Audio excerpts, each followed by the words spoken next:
Shakespeare's 154 sonnets. Brought to you by the Royal Frippers and Company. 2022, all rights reserved.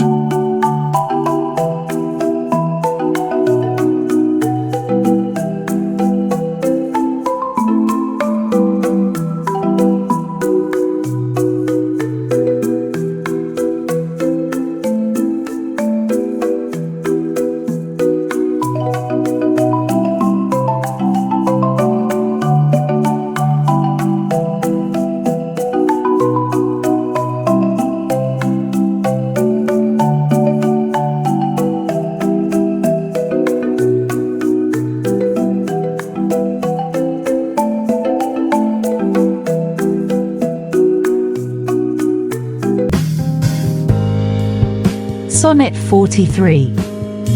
When most I wink, then do mine eyes best see. For all the day they view things unrespected. But when I sleep, in dreams they look on me.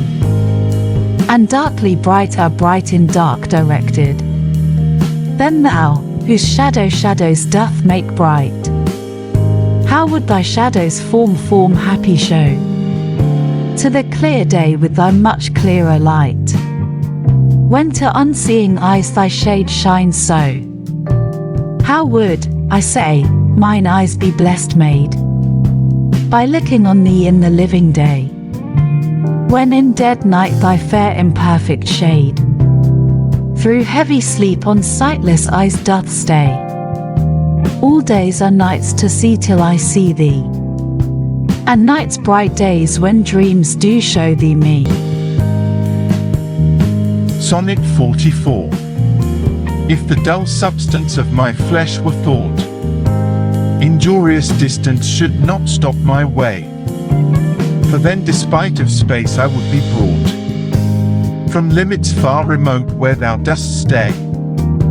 No matter then, although my foot did stand upon the farthest earth removed from thee, for nimble thought can jump both sea and land, as soon as think the place where he would be. But thought kills me that I am not thought, to leap large lengths of miles when thou art gone. But that so much of earth and water wrought, I must attend time's leisure with my moan, receiving naught by elements so slow, but heavy tears, badges of either's woe. Sonnet 45. The other two, slight air and purging fire, are both with thee, wherever I abide. The first my thought, the other my desire. These present absent with swift motion slide. For when these quicker elements are gone, in tender embassy of love to thee, my life, being made of four, with two alone, sinks down to death, oppressed with melancholy, until life's composition be recurred by those swift messengers returned from thee, who even but now come back again, assured of thy fair health, recounting it to me. This told, I joy, but then no longer glad. I send them back again and straight grow sad. Sonnet 46. Mine eye and heart are at a mortal war. How to divide the conquest of thy sight? Mine eye, my heart, thy picture's sight would bar. My heart, mine eye, the freedom of that right. My heart doth plead that thou in him dost lie, a closet never pierced with crystal eyes. But the defendant doth that plea deny, and says in him thy fair appearance lies. To side this title is impaneled, a quest of thoughts, all tenants to the heart, and by their verdict is determined the clear eye's moiety and the dear heart's part. As thus, mine eye's due is thy outward part, and my heart's right thy inward love of heart. Sonnet 47. Betwixt mine eye and heart a league is took, and each doth good turns now unto the other. When that mine eye is famished for a look, or heart in love with sighs himself doth smother, with my love's picture then my eye doth feast, and to the painted banquet bids my heart. Another time mine eye is my heart's guest, and in his thoughts of love doth share a part. So, either by thy picture or my love, thyself away art present still with me. For thou not farther than my thoughts canst move, and I am still with them and they with thee. Or, if they sleep, thy picture in my sight awakes my heart to heart's and eyes' delight. Sonnet 48. How careful was I, when I took my way, each trifle under truest bars to thrust, that to my use it might unused stay, from hands of falsehood, in sure wards of trust.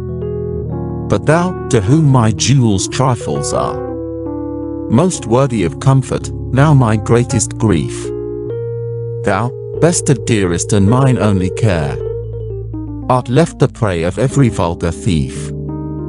Thee have I not locked up in any chest, save where thou art not, though I feel thou art, within the gentle closure of my breast, from whence at pleasure thou mayst come and part, and even thence thou wilt be stolen, I fear, for truth proves thievish for a price so dear. Sonnet 49.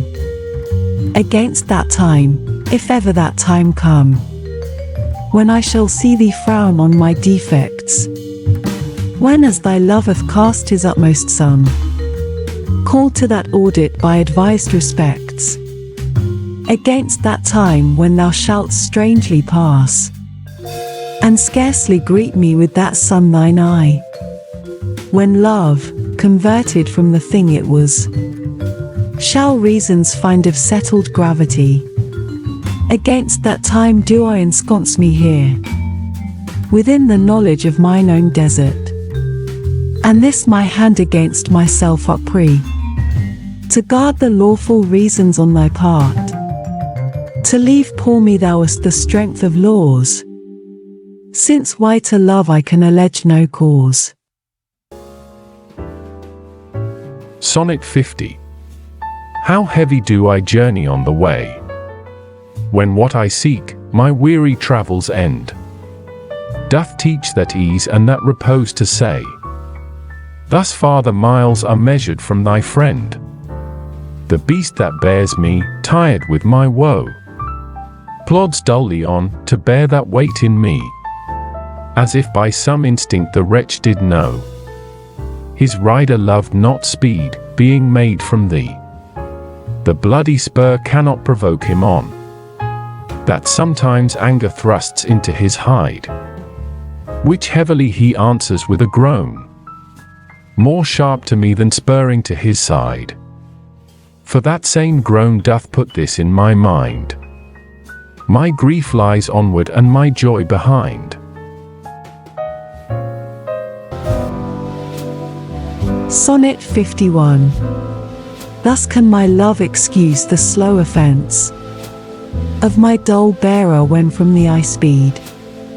From where thou art why should I haste me thence? Till I return, of posting is no need. Oh, what excuse will my poor beast then find, when swift extremity can seem but slow?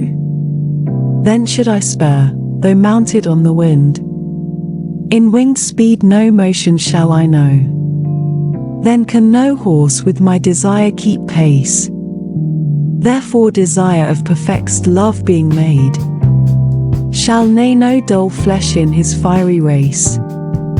But love, for love, thus shall excuse my jade, since from thee going he went wilful slow. Towards thee I'll run, and give him leave to go. Sonnet 52.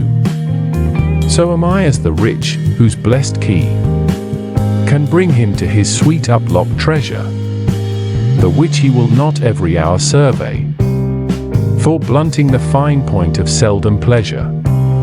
Therefore are feasts so solemn and so rare, since, seldom coming, in the long year set, like stones of worth they thinly placed are, all capped in jewels in the carcanet.